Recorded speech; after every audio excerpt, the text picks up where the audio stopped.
Okay, so I'm going to do this live video, and I know you guys are like, wow, the last few videos you guys have done nothing but live videos, and that is true. And one of the reasons why is because it's just a lot faster. We can do a video and it's up instantly. I don't have to worry about going through and editing, and I don't have to do a whole lot of other stuff, and then I may forget about it, and then there's been times when my computer has been acting really strange. So trying to edit has been a little bit more difficult. But, you know, I still get people who, and if this fan is too loud, definitely let me know. But I still have a few people who ask about home prices, and folks are torn between Seattle and Portland. And they favor Seattle, but they like Portland's affordability. And I tell them, why not Tacoma? Because really and truly, if you prefer Seattle and you like Seattle, then you're not going to. I feel like you should move if you can wherever you really want to live at, right? Why force it and live in a place that you're not going to be as happy with if you were to have been close to Seattle? Because I mean, some people, do they drive the distance from Portland to Seattle? I'm sure there are people who do, right? There are some people who do that. But that would get old very quick for me. So this is a video that talks about the percentages in terms of home prices here and their appreciation. You know, I did a video not long ago talking about our house value has actually increased by $100,000 since we purchased it, right? So it is very true. Let me pause this one thing because it's talking about something. It's very true. And then the Tacoma Tribune, News Tribune newspaper actually did an article on the 24th of this month talking about the percentages, and basically it was talking about the Pacific Northwest homes continue to appreciate. Here's how Tacoma is doing, right? So I'm going to read this to you. I'll put the link in the description box so that you guys can actually go to it. But basically it says big jumps in home values continue across Washington state this spring, with Tacoma among the areas posting the largest increase in the U.S. Right? So not only is it just in the Puget Sound area, but we're talking the entire state. There's increases that are going dramatically. Now, there are home price increases all over the country, but when we're talking about the West Coast, Washington, Oregon, and California, all of those three states, the increases are much higher and they're going much faster, right? Some areas are starting to level out some, but still it's a major increase, right? It says home appreciation rose 14.9% in the second quarter compared to a year ago for the Tacoma metro area. Okay? So 14% in the second quarter compared to a year ago. So imagine, so when I was talking about this, I mean, it improved by 15% in just a short amount of time. Okay? Just in 1 year, 15% jump.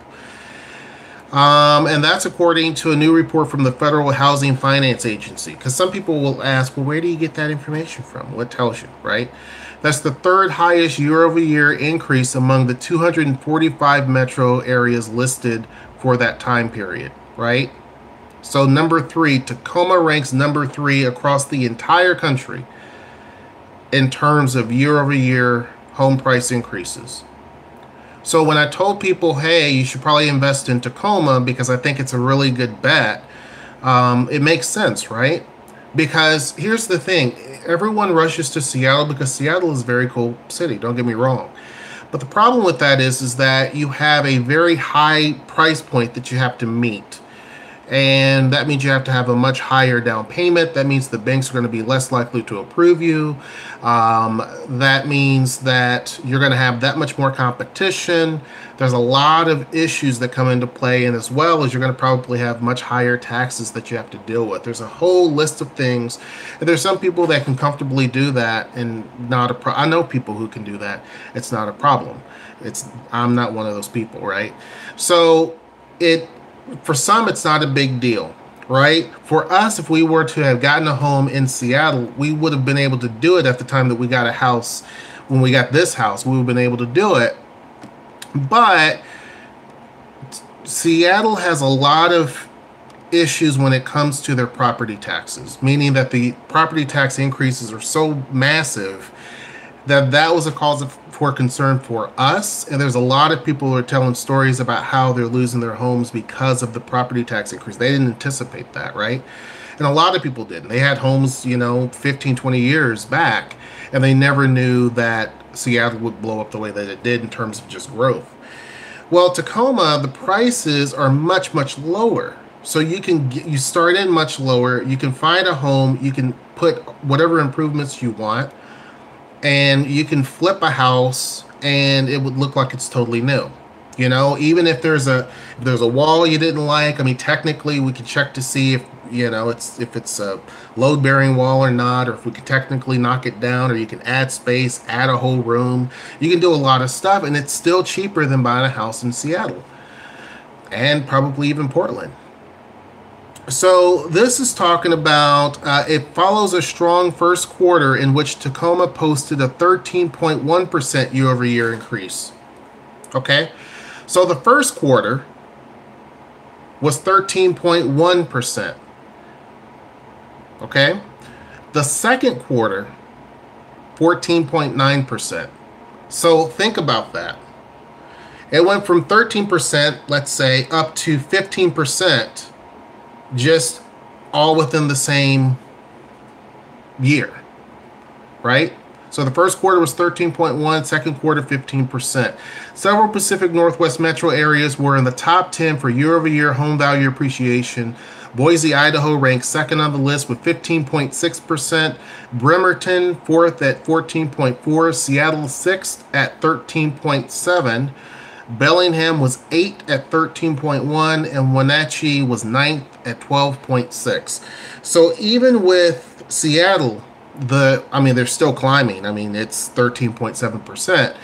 But Tacoma basically passed, in terms of appreciation percentage, it passed Seattle at 14.9%. Still, you're going to have much more of a bargain down here by far. While home appreciation is still rising rapidly in the Pacific Northwest, it is starting to slow down in other parts of the country. Across the U.S., home values rose 6.5% in the past year. And it basically talks about, this economist is saying recent mortgage rate increases could be a factor in the national slowdown. Rates are still inexpensive from a historical standpoint, and their bump up appears to have gently pressed the brakes on housing price increases, et cetera, et cetera. However, that's just not the case here, right? Someone left a comment today on one of the videos I did talking about how Portland's going to be the next big tech place because it's cheaper than California and it's cheaper than Seattle, so it's a honeypot, right? And that could very well be true. But again, Portland is still relatively expensive for most people to get into. Home prices there are cheaper than Seattle, but not by a whole lot. And really, one of the very few places is going to be places, of course, outside of Portland. And then, of course, places that are outside of Seattle and Tacoma even, right? Oregon, I don't know that much about. But when it comes to this part of Washington, I can tell you there are places now that are starting to see a bump, right? Of course, the entire state's seeing that, but there's other places that are seeing a faster rise because folks are now searching farther and farther away because it's impossible. Banks are less likely to approve you many times in a market that is flaming hot. And the reason for that is because, hey, if you're right on the cusp of what you can afford, the bank is taking a chance, right? They're taking a chance anytime they approve a loan. But if you have someone else that has a lot of flexibility and they're getting a home much cheaper than what they can truly afford, then that's more of a sound bet. And so I tell folks, you really want to think about that. The commuting options to get from here to Seattle are getting better. It's still a headache to go up the interstate I-5. But as far as like connection points, the Sounder line is actually increasing. They're actually adding more times to actually leave from here. They're adding more trains as well, so that's a benefit. They're trying to connect BRT lines as well so that we can have more of that. Express buses that go up there currently to Seattle, and then eventually the Link Light Rail will actually connect all the way down here, which would be amazing, because then of course trains will be going every 10 minutes or so. So anyhow, that's pretty much what this video is about. I had done it actually on the computer, but then when I actually played the video back, it was just all laggy and it was horrible. You couldn't even read anything. So this time I said I'm just going to do a live video, get it done, and actually have it actually posted for you guys to have. But I would say for folks who are still on the fence, if you have the ability to actually have money saved up, and I have people that ask me that all the time, I have this much money saved up, what should I do? I would say your best bet is to probably try to find a house somewhere in this area, whether it be Puyallup, whether it be Tacoma, whether it be Gig Harbor even, whether it be DuPont, which is it's hard to get into DuPont, but it's a great city to live into. Whether it's Parkland, whether it is Spanaway, any of those places I would say would be your best bet at this point in time. Try to get a house now, because I would say probably with rates going up like this every so often, double digits like that every quarter over the last year, you can imagine what it's going to be in just a few years. Already to find a house in the $200,000 range is impossible in Tacoma. Not going to happen. Before, you can find them all day. Now, even the smallest house that needs work on it, it's not going to happen. You may find something that is a complete dump that has to be rewired, and you need to sink a lot of money into it for under 200,000, or it has a lot of debt involved. There's a lot of those. But to find a house free and clear under 200,000 that doesn't need a lot of work, has a great amount of yard space and that type of thing, I look at this site every day in terms of finding houses and stuff. It's just not there. But anyhow, hope you guys enjoyed this video. If you have any comments, make sure you put them down below. Make sure you like, subscribe, and give it a thumbs up. I'm going to put the link of this website, of this article, in the description box below. And until next time, I will see you. Take care.